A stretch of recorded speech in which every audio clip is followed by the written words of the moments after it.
Hi, welcome back to the channel everybody. It's Mike Newton back in the back garden. It's Isolation Swing Tip series, and this particular video we're going to take a look at the dreaded chicken wing coming through that impact area. A lot of golfers I see will do this movement, and there's a certain reason as to why, which is what we're going to talk about in this particular video, and also give you a couple of ideas of how to get rid of it.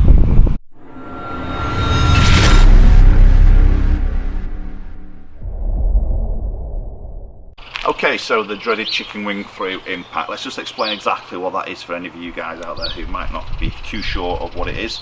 But ultimately, it's a position where this lead elbow, as it comes through impact, starts to buckle and bend, and it makes more of that movement coming through the impact area. You can see that lead elbow stays very sort of high. It creates the sort of bend in it, and then the club gets then swung over the top from that position.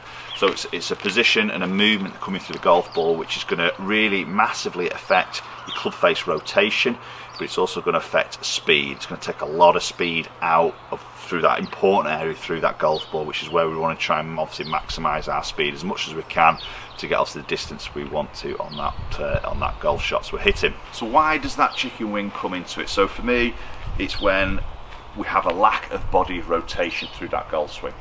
Okay, so sometimes you think, oh, I've got my lead arm sort of bending, I've got this chicken wing, I just need to extend the club a little bit more.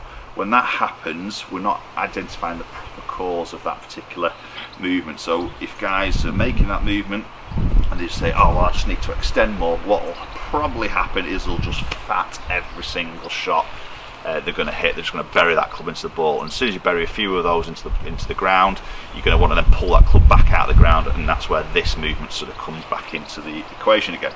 So it's more to do with the rotation. So when that chicken wing sort of happens, it's basically when there's a lack of rotation through your middle section, the hands and the arms sort of catch up and sort of work past the body. And if you imagine, you can maybe do this when you stood there as well, is getting yourself into position, and imagine you feel like you're locking your hips square to your golf ball. So you're not allowed to rotate here, you're locking them square to your golf ball, and just make some swings and don't let them rotate on this follow through. Just keep them square all the way, and what you'll find is you get to here and you'll just end up doing that movement all the time. And it's just the only way you can get that club going past that golf ball is to make that movement. You can see it's just awkward. I feel tight across here.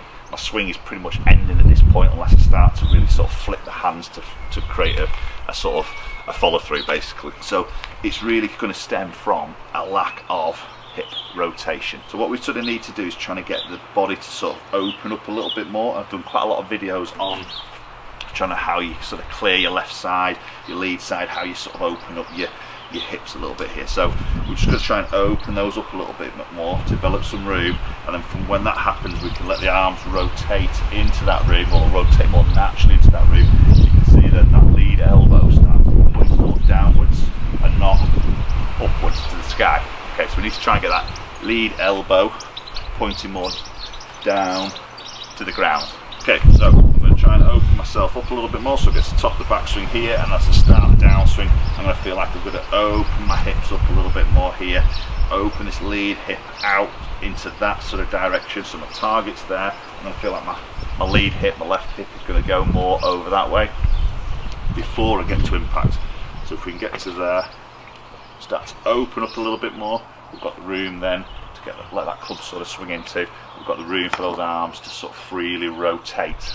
Okay, let's give this one a go. So nice and smooth, just a little few clippy 6 irons to start with. So it's there, rotate, work into, and just see if we can try and get into maybe that position to start with, where not a full follow through where we're bending over, but maybe just holding it here and just having a look at that lead left arm and seeing where exactly it is at that point. There we go. Okay, so you can see that I've not cleared. Classic, real crumpling in, collapsing of that lead arm there. Okay, so let's do a better one now. Let's get ourselves rotating those hips.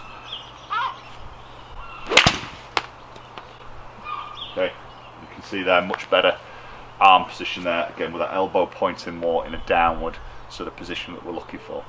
Right, okay guys, so there we go. There's one way of trying to really reduce that chicken wing of that lead arm coming through that impact area. We've got to let that body rotate, we've got to let those arms sort of freely sort of work into that room that we're going to generate through that hip sort of clearance. As I say, I've done quite a few different videos on hip clearance, so you can maybe go and check those. I'll link them up above the screen at the moment. The one particular one which was a good sort of feel for that was the one with the basketball I did, which helped with sort of getting the feel of arm rotation, and that very much blended in how we sort of work the body to create that arm rotation, which very much ties into this drill I've just given you here. Okay, thanks so much for watching, guys. Appreciate watching the video as always. Again, if you've not subscribed, please just hit that subscribe button, very much appreciate it. Follow me on all social media platforms, both Instagram and Twitter, and the handles there are @MNGolfCoach. Hopefully I'll catch up with you all very soon.